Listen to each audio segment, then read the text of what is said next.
Kung kahapon ay nagpasama ako sa asawa ko na magpabili ng PT, pero for today's video ay nag-PT ulit ako. Isang araw pa lang naman akong delay pero OT na ako. Overthink ba? Kaya ang sabi ng asawa ko, i-try ko daw ulit pagkagising ko kasi mas accurate daw yung result kapag kaganon. Pero negative naman yung resulta, kaya happy.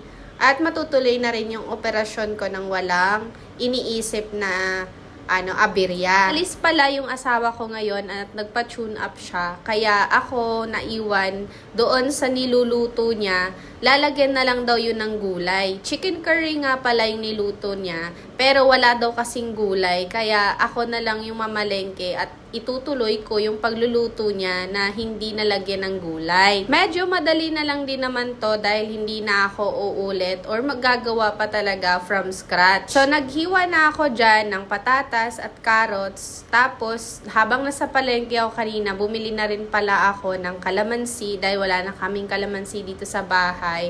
At itong bell pepper. Ganito nga yung itsura ng chicken curry na kailangan kong lagyan ng gulay. Inindihan ko na yung apoy at habang nagaantay ako na kumulo yun, iniwa ko na rin itong mais. Kasama kasi to kanina sa pagbili ko sa palengke at nilinis ko na rin itong table namin. Para naman malinis. Ganito talaga ako pag nagluluto o may ginagawa, sobrang multitasking. So, itong mga pinagbalatan ay dito namin tinatapon sa likod ng bahay. Meron kasing extra lot dito at dito namin nilalagay lahat ng nabubulo kasi 1 week lang ang pagitan ng pagkuha ng basura dito sa amin. Kaya kung ang mga nabubulok nilalagay namin sa sako, may tendency na mamamaho kami. So, ito na nga ang niluluto ko. Pagbalik ko ay kumukulo na. Kaya naglagay ako ng konting mainit na tubig dyan para magkaroon man lang siya ng sabaw. At hinilunod ko na rin dito yung patatas at saka carrots. Siyempre, sinabayan ko na rin ng isda dito. Pritong isda ang gagawin ko at nilagyan ko ng kalamansi. Dahil yung anak kong si Jace, hindi siya kumakain ng chicken curry.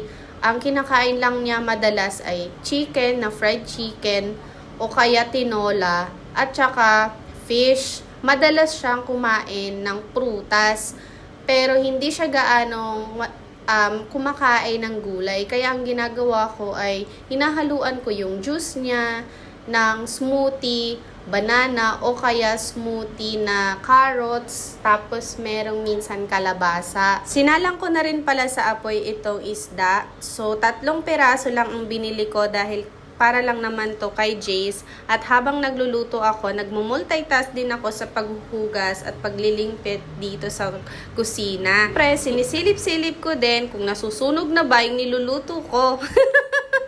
At medyo na nga, kasabi ko lang, pero kamuntikan na ngang masunog yan. Hinango ko na rin yung mga isda para hindi na nga tuluyang masunog. At maya-maya konti, bumalik na yung asawa ko. Galing kasi siya sa pagpapatune up ng sasakyan.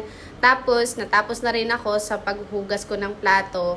And naluto na rin naman yung chicken curry namin. Tuwa nga ako kasi ang sarap niya. Hindi pa nga umabot yan ng gabihan kasi tanghalian pa lang naubos na siya. Sarap ata yung combination namin ng asawa ko sa pagluluto. Char! Anyways, bandang hapon ay nagpabili ako sa kapatid ko ng ice cream. Big scoop nga pala to na maliliit lang. Tapos may kapitbahay kami na nagtitinda nito kaya malapit lang. Tapos habang nagagawa nga ako ng assignment ay nagsidatingan na din yung mga parcel na pinagbibili ko nung nakaraang araw pa. Tapos itong si Jace ay nakikipag-agawan sa pagbukas ng parcel dahil kanya daw yun at mga laruan daw niya yon. Anak, kakabili lang sa'yo ng laruan, sumusobra ka na. Kalimitan lang talaga ang pinagbibili ko sa online ay mga kailangan dito sa bahay kagaya ng extension wire, mga container, and so on and so forth. Sobrang busy ko rin pala this week dahil nga tinatapos ko lahat ng deadlines at sa Sabado meron akong operations at ginabi na nga ako dyan matapos lang yung ibang deadlines. Konting-konti na lang matatapos na. Ano ko na sana bukas wala na akong gagawin. At nung kinagabihan naglakad ulit kami ni Mr. So hanggang dito na lang. Thank you for watching. Bye!